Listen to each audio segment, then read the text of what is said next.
ضمن انفومسٹ دیکھنے اور سننے والے معزز ناظرین السلام علیکم۔ ناظرین، پچھلے پارٹ میں ہم نے بتایا تھا قبالہ نامی جادو کی ابتدا کہاں سے ہوئی اور کیسے اس جادو کے ذریعے ایک تنظیم پوری دنیا کو کنٹرول کرنا چاہتی ہے۔ آج ہم بات کریں گے قبالہ جادو ہوتا کیسے ہے اور کون سے لوگ اس جادو کا استعمال کر کے عزت، دولت، شہرت حاصل کرتے ہیں۔ ناظرین، اس دنیا کی رنگینیاں ہمیں جتنی حسین اور خوبصورت نظر آتی ہیں، دراصل حقیقت میں یہ اتنی ہی بدصورت اور گھناونی ہیں۔ ٹی وی ہو یا فلم انڈسٹری، سیاست ہو یا کھیل کا میدان، ان میں نظر آنے والے حسین و جمیل چہرے حقیقت کے آئینے میں اتنے ہی بھیانک ہیں اور پس پردہ حقائق اتنے ہی دل خراش اور دل دہلا دینے والے ہیں۔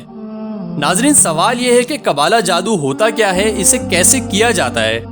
قبالہ در حقیقت بابل کی تہذیب کا ایک خوفناک علم ہے جسے مخصوص اعداد و شمار اور علامات کے ذریعے کیا جاتا ہے، جسے ہم عام زبان میں کالا جادو یا بلیک میجک بھی کہتے ہیں۔ یہ قبالہ جادو شیطانیت اور سفلیات پر مشتمل ہے، جس میں مختلف نشہ آور چیزوں، اخلاق سے گری ہوئی حرکتوں اور جادوئی عملیات کے ذریعے شیطان کو خوش کرنے کی ہر ممکن کوشش کی جاتی ہے۔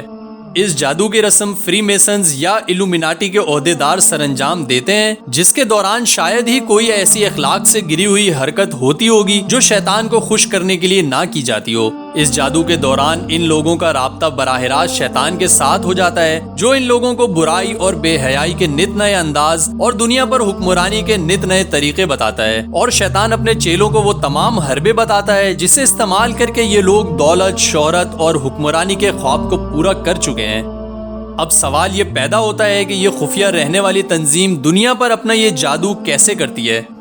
دوستو، یہ لوگ ہر شعبے سے، چاہے وہ کھیل کا میدان ہو، ٹیلی ویژن ہو یا فلم انڈسٹری، یہاں کے ناکام اور اسٹرگلنگ لوگوں کو جو کسی بھی فیلڈ میں اپنی کامیابی کے لیے کوشش کر رہے ہوں، انہیں پیسے اور شہرت کا لالچ دے کر خرید لیا جاتا ہے اور ان لوگوں سے ایک معاہدہ اسٹینڈنگ ایگریمنٹ کیا جاتا ہے، جس کے مطابق ان ناکام لوگوں کو اپنی متعلقہ فیلڈ میں کامیابی دلوائی جاتی ہے اور بدلے میں اپنا ایجنڈا ان سے پورا کروایا جاتا ہے، جس میں ہر وہ برا کام شامل ہوتا ہے جس سے لوگوں کی مائنڈ پروگرامنگ کر کے بے حیائی، زنا، ہم جنس پرستی جیسے غلیظ کاموں کو پروموٹ کیا جاتا ہے۔ الومیناٹی نامی تنظیم ایسے لوگوں کو کامیاب بنانے کے لیے قبالہ نامی جادو اور اپنا اثر و رسوخ استعمال کرتی ہے، جس کی مثال اس وقت ہالی ووڈ ہے، جو کہ 99% الومیناٹی کے قبضے میں ہے، جہاں موجود کامیاب ستارے اسی تنظیم کے کنٹرول میں ہیں، جنہیں اپنے مخصوص اشاروں سے پہچاننا نہایت ہی آسان ہے۔ ہالی ووڈ پر راج کرنے والے اور عوام کے دلوں میں بسنے والے یہ کردار باقاعدہ اس شیطانی تنظیم کی عبادت اور رسومات کا حصہ ہوتے ہیں،